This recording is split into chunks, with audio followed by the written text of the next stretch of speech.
salíamos nosotros ya cambiando de tema, más bien no cambiando de tema, sino siguiendo, hasta me quedo yo admirado de que me pongo a platicar esto y digo una cosa por otra, pero imagínense nomás, a las 8, si a las 3 de la tarde no se podía andar en la plaza, a las 8, 9 de la noche, a las 11 de la noche, no, olvídense, olvídense.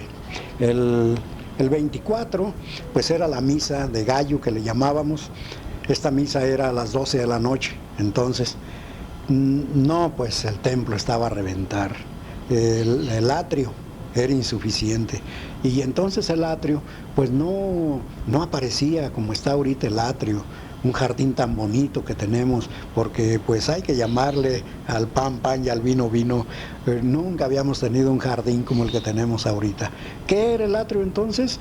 Pues era un jaral, vamos a llamarlo así.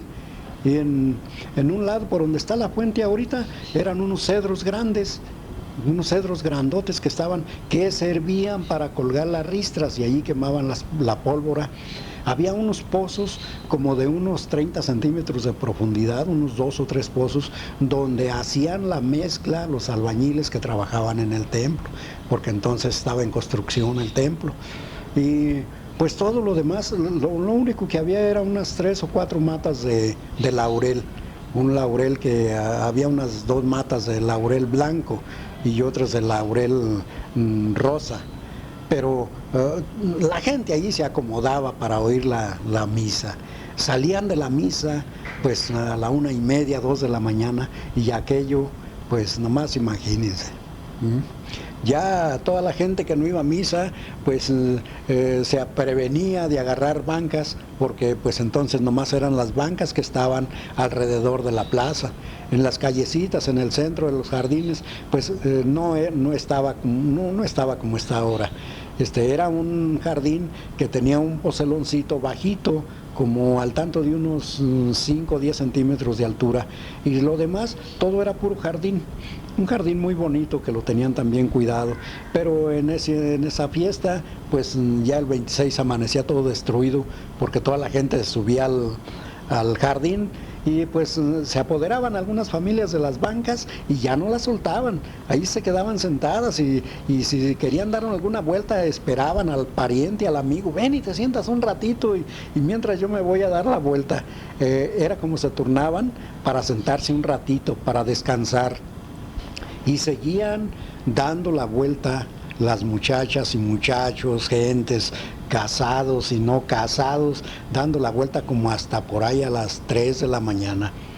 Ya como a las 3 de la mañana empezaban a recogerse a sus casas. Se empezaba a quedar sola la plaza, nada más con aquellos que traían su botellita por ahí, ya entraban a las cantinas y con los mariachis. Después ya se organizaban de tal manera que se juntaban 3, 4 muchachos y vamos a llevarle serenata a las muchachas a su casa, a seguir desvelándolas.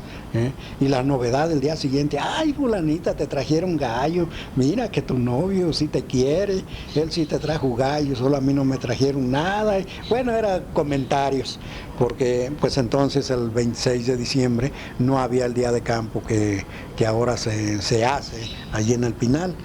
Bien, pues entonces, después de esto, ya me voy a meter yo un poquito más adelante, de cuando yo ya fui joven también, que nos juntábamos, recuerdo que nos juntábamos yo y unos 3 o 4 amigos, y desde con tiempo, vamos a suponer desde septiembre, a finales de septiembre, empezábamos a comprar papel de China, papel celofán, papel crepé, y yo, bendito a Dios que mi madre me enseñó a hacer ese tipo de serpentinas, y nos poníamos a hacer serpentinas. Entonces llegábamos ya a la fiesta de Navidad con una provisión de serpentinas, donde vienen los zapatos, las cajitas de zapatos, que nos cabían aproximadamente unas 150 serpentinas, que bien nos alcanzaban para la fiesta, y ya no comprábamos nosotros. Para lo del confeti, pues eso sí, teníamos que guardar algunos centavos.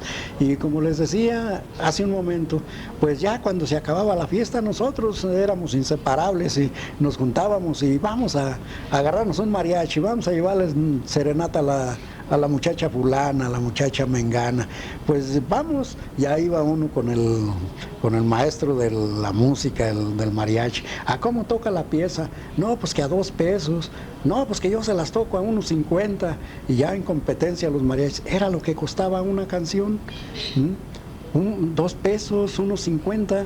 Así que nosotros guardábamos para eso del gallo, por lo menos unos 35 o 40 pesos. Y pues nos los gastábamos hasta que amanecía, nos la pasábamos con el mariachi.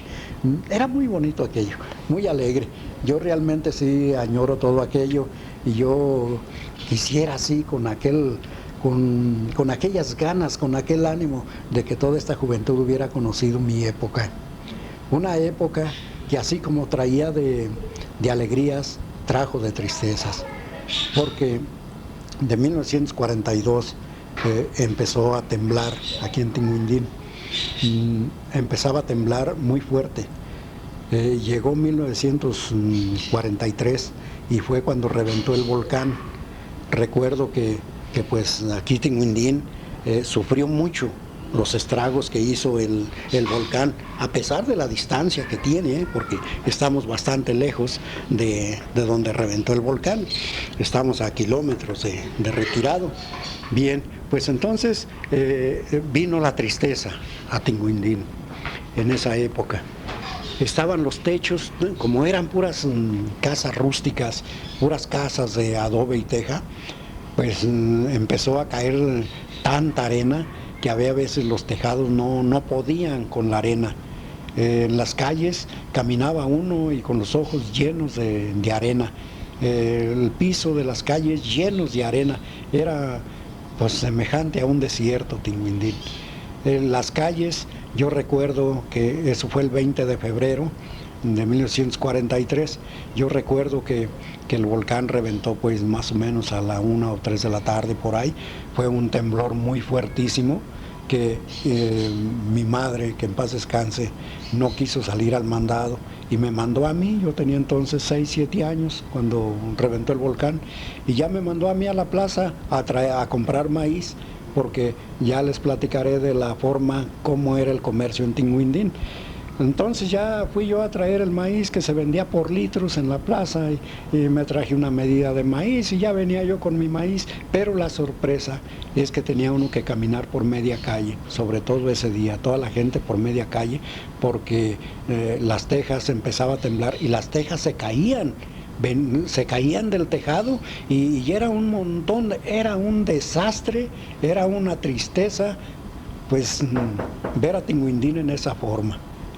Con las calles llenas de pedacera de teja, que se caían algunas casas que no podían ya con la arena, pues se sumían los techos también, y las gentes tratando de arreglar y sin poder arreglar porque pues le tenían miedo a los temblores. ¿Qué tal donde los hubiera agarrado un temblor arriba de los techos? Y sobre todo en las casas del centro, esas casas tan grandísimas, como todavía tenemos esa de ahí del salir de la iglesia, de la Puerta Mayor, allá para el Cancel también. Todas esas casas son viejísimas y están todavía como eran antes, así estaban antes. Y todo el centro eran unas casas muy grandes, muy altas, aunque nada más de una planta. Había unas casas como la que está, la de don Luis Pardo, la del Hotel Mendoza, allí enfrente de la paletería Las Tres Campanitas, hacia el otro costado donde viven la familia Matías, casas muy altas y de una sola planta. No había eso de 2 pisos ni mucho menos. Entonces, pues ya todo eso empezamos a sufrir esa época tan triste, tan dolorosa, donde pues aquí en Tinguindín, me olvidaba decirles que Tinguindín era un pueblo muy pobre, en el cual no había fuentes de trabajo. Aunque la gente quisiera trabajar, realmente no había en dónde trabajar. Para ganarse uno 1 peso, 2, tenía uno que sufrir mucho. ¿Por qué? Porque tenía uno que buscar la manera de buscarse uno, crear un empleo uno mismo, porque no había un patrón que dijera uno, me voy a trabajar con fulano y ya pues de allí voy a sacar para comer. No, cada quien tenía que buscar la manera de solucionar su problema.